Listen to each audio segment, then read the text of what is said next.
AskReddit by accidental I upvotes 1. What's a fact that could save your life? You should still attempt to dial 911 in an emergency even if you have no bars of signal. There are protocols that allow your phone to bounce signals off any tower available, including military first responder ones and towers not on your network in the event that you attempt to call 911. Sartek here. Can confirm this. And I just want to add, please ignore that viral post about changing your voicemail. Spoiler, you can't and now you've wasted your battery when you could have called 911. Teach your kids that if they are ever separated from you to find any closest adult in emergencies.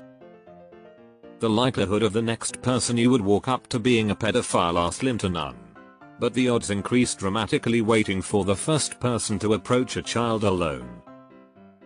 I was taught that if I were separated from my mom to go up to a woman, especially one with kids, for help. Far less likely to be a pedophile. Don't mix bleach with anything but water. Used bleach to clean up cat pee, made mustard gas and just about took out the entire family plus the pets. Spent the rest of the day outside while the house aired out. Baking soda will extinguish a fire, even grease and electrical fires. You should always keep a box of it nearby when you're cooking and grilling. Do not mix up with baking powder. You lose heat 20 times faster when wet vs being dry. Shed wet clothes. There is a saying, cotton kills. https://www.trailhiking.com.au/deer/cotton-kills/closed bracket double quote ... because cotton when it gets wet will retain wetness and cling to your body, speeding up hypothermia. If you're doing anything where hypothermia is even a possibility, like camping or hiking in colder climate, having wool or synthetic clothing can save your life, and watch out for the cotton blends. Don't pull a knife or anything else out of a puncture wound. The object may very well be keeping you from bleeding out, only a medical professional should remove something stuck in you. And if you do pull it out, don't re-stab the person. Losing weight without trying could very well be cancer. Or diabetes. If you get lost in the wilderness, the best thing to do is to stay calm and stay put. Unless there is an immediate threat to your safety in the area, just sit down and wait for someone to come find you. Many people die or get seriously injured because they keep moving and search and damp rescue can't catch up to them. Best thing to do is always carry a deck of cards. If you're ever lost in the woods, just stay put and use the deck of cards to play solitaire. Eventually, someone will come along and tell you how to play your next move. Don't pour water on a grease fire, put baking soda on it instead. And flour is not an acceptable substitute for baking soda. Found that out the hard way.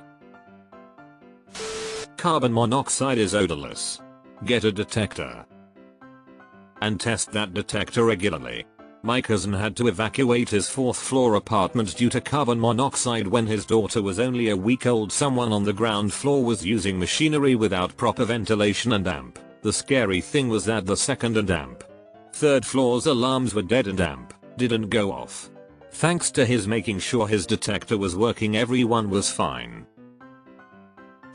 Signs of a stroke: fast face drooping, arm weakness, speech slurred, time to go to the hospital. Speed of response makes the difference between sometimes walks a little funny when tired and bedbound lump. If you know old people, you need to know how to spot a stroke. Had a friend die suddenly from a stroke at 34.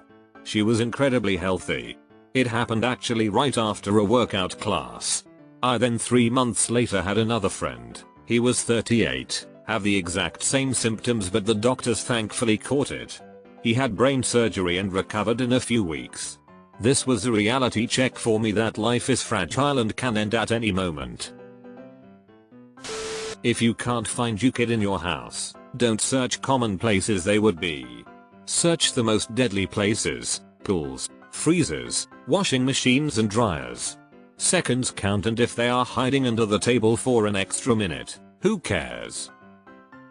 Also, remember the golden rule for pool parties: family gatherings with kids. If everyone is watching the kids, no one is watching them. You need to specifically put someone on babysitting duty. You can switch people during the event, but it needs to be a specific person at all times. If you get caught in a rip current, don't fight it. It won't pull you under. People die because they panic, fight it, and get tired and then drown.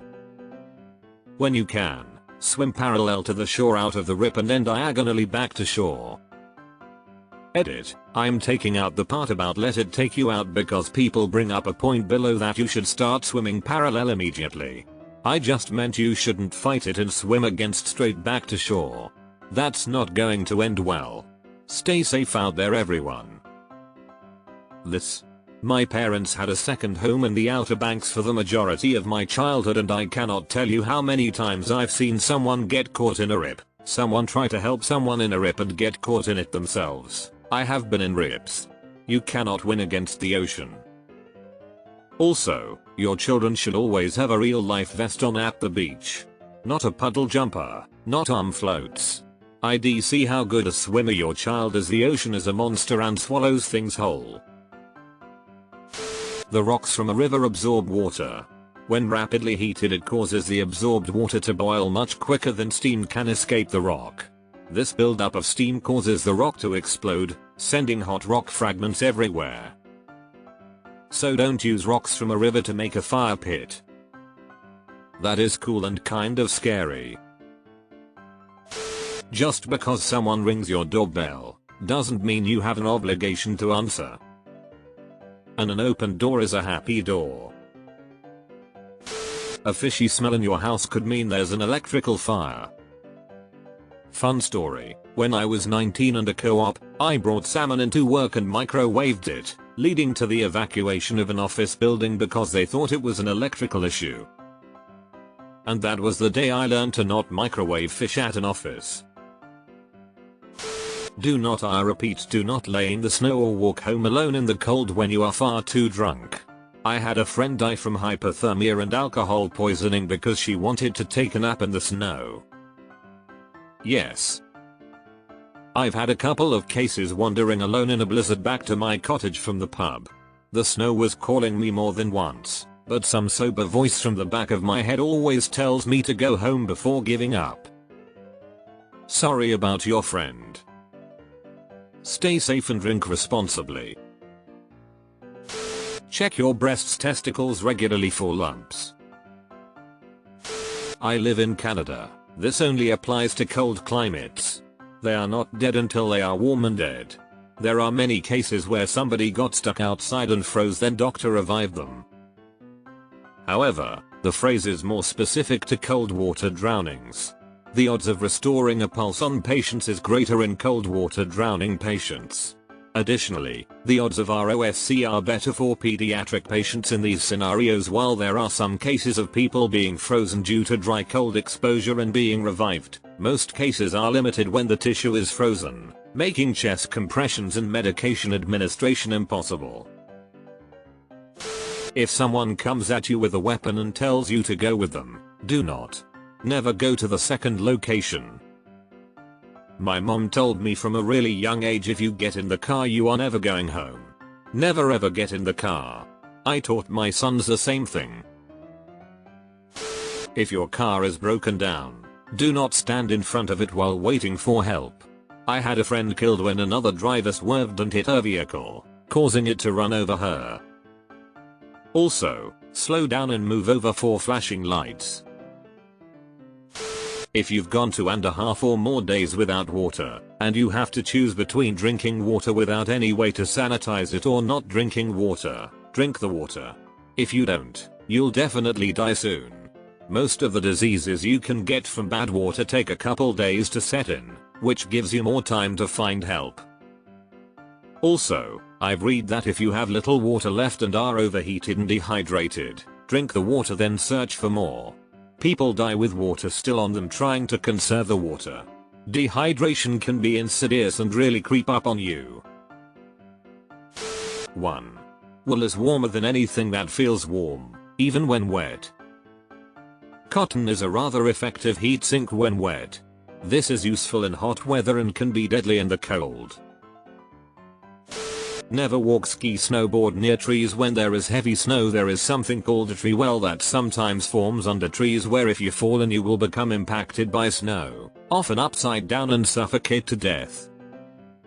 There's a pop video of a guy who fell into a tree well and, miraculously, another guy found him in time and saved him. Absolutely terrifying stuff. If you get bit by a wild animal, get yourself to a hospital ASAP and tell them that you don't want rabies to set in. You're only at risk of getting rabies if it's a mammal. Birds, fish, reptiles, amphibians, and invertebrates cannot carry the disease. Source: CDC. Edit: to address repeat comments. Yes, you should still get the bite treated quickly, regardless of what bit you. You're just not gonna get rabies if your assailant wasn't a mammal. I did not know that opossums and other marsupials have a body temperature that is too low for the rabies virus to survive. Nor did I know that Australia is rabies free, though I am aware of the multitude of other ways you can die there. Bats are mammals, not birds. If one bites you, get treated for rabies.